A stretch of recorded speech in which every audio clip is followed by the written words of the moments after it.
Question number 7. One or more than one option correct type question. Let's comprehend. What is given? A function f defined for set of all real values, and it is expressed in terms of algebraic and trigonometric expressions. G is an arbitrary function. It can be any function. And then product is defined, product of two functions described. Then what is asked? Which of the statement is true? In option A, if G is continuous at x equal to 1, then I have to check differentiability of product of f and g at x equal to 1. Option B, if f and g is differentiable at x equal to 1, then I have to check the continuity of g function at x equal to 1. In option C, if g is differentiable at x equal to 1, then I have to check differentiability of product of f and g at x equal to 1. In option D, if product of f and g is differentiable at x equal to 1, then I have to check differentiability of g at x equal to 1. It's almost 4 questions. But we can check here if g is continuous at x equal to 1 for the same condition, then g is differentiable at x equal to 1. So this can lead to, yeah. Okay, let's see. Let's analyze. I know that if a function f is continuous at x equal to 1, then left hand limit at x equal to 1 equal to right hand limit equal to the value of the function. Then we say the function is continuous at x equal to 1. Basic definition, NCERT. If function f is differentiable at x equal to 1, then limit y tending to 0, f of a plus y minus f of a upon y exist finitely.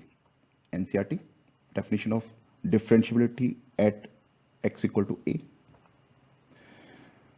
Now while we take the limit, product of 2 is there, two functions is there, two expressions. So we can take them separately provided it does not result in indeterminate form like 0 tending to 0 into tending to infinity or tending to infinity into tending to infinity. So it should not result in indeterminate form. Then we can take the product separately. Now I recognize in option A, if g is continuous at x equal to 1, means this is the condition, left hand limit at 1 equal to right hand limit equal to the value of the function. Right? Now for this product of f and g to be differentiable, so I'm just taking this function, let's say h of y, h of x. So for differentiability, it should exist finitely using the definitions. So I just recognizing the things here. So if function h, which is the product, is differentiable, then this is the condition. This limit exists finitely. Then I have to use this and I have to check the continuity of g at x equal to 1. Similarly, option C, if this is the given condition, so this limit exists finitely. And for this to be differentiable, this limit should exist finitely using the definitions, just recognizing the various steps, right?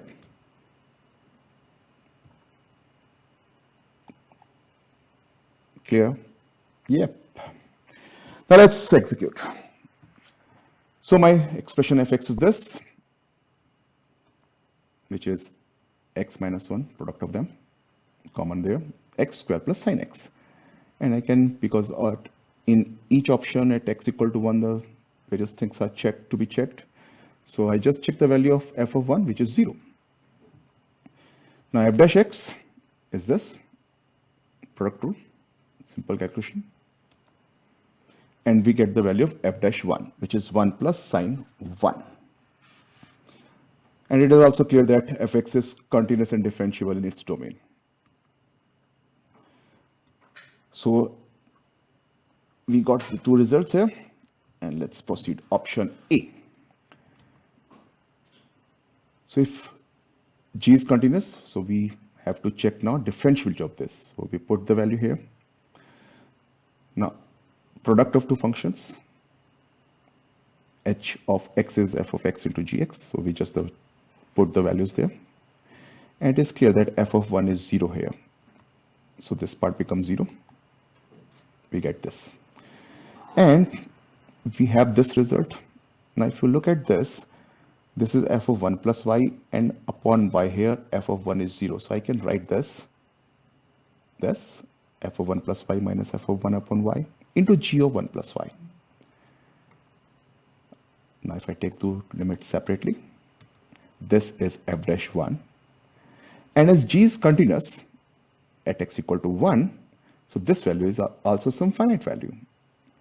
So 1 plus sine 1 into some finite value is a finite value. So this limit exists finitely.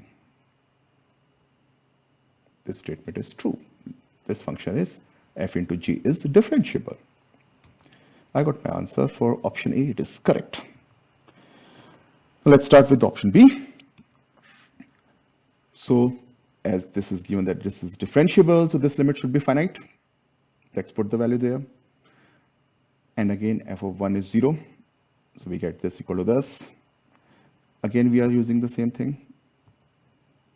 We get this, like the last part. This is f dash 1 into limit y tending to 0 g of 1 plus phi. Now we know that this limit is 1 plus sine 1, some finite value.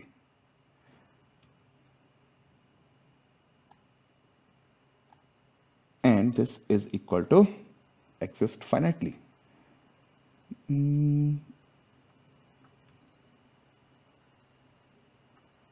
अगर ये इसके equal आएगा, exist finitely आएगा, तो ये limit exist करेगी finitely. But इसके बारे में तो हमें कुछ मालूम ही नहीं है. We don't know anything about this. This is an arbitrary function. For this condition this should be there that this limit should be equal to g of 1, but we cannot say anything about g of 1 because this is given that this limit exists finitely, so ये finitely exists कर रहा है. Now this limit should exist finitely. Okay. So left hand limit, right hand limit equal है, exist कर रही है finitely. But what about the value of gx at x equal to 1? We cannot say anything about g of 1 from given condition. So the statement is false. We got the answer for option B. Now let's look option C. If g is differentiable at x equal to 1, g is continuous at x equal to 1. In option A, we checked that this is true. If it is continuous, option A, fg was differentiable. So option C is also correct. Option D. As for option B, if f into g is differentiable at x equal to 1, we cannot say about continuity. So we cannot say anything about differentiability because continuity doesn't imply differentiability, but discontinuity definitely implies non-differentiability. So option B is false. So similar, according to that, option D is also false. We got the answer. Option D is incorrect. So basic concepts, NCERT results, and I got my answer. A is correct, C is correct. Option A, C. No trick, no complication, no mystery. This is my approach. Straight, simple approach, SS approach. No trick, no complication, no mystery. My name is Shishir Sani. I'm graduate of IIT Roorkee, class of 96. IIT JEE coach since 99. Thank you. This is my approach. Straight, simple approach, SS approach. No trick, no complication, no mystery. My name is Shishir Sani. I'm graduate of IIT Roorkee, class of 96. IIT JEE coach since 99. Thank you.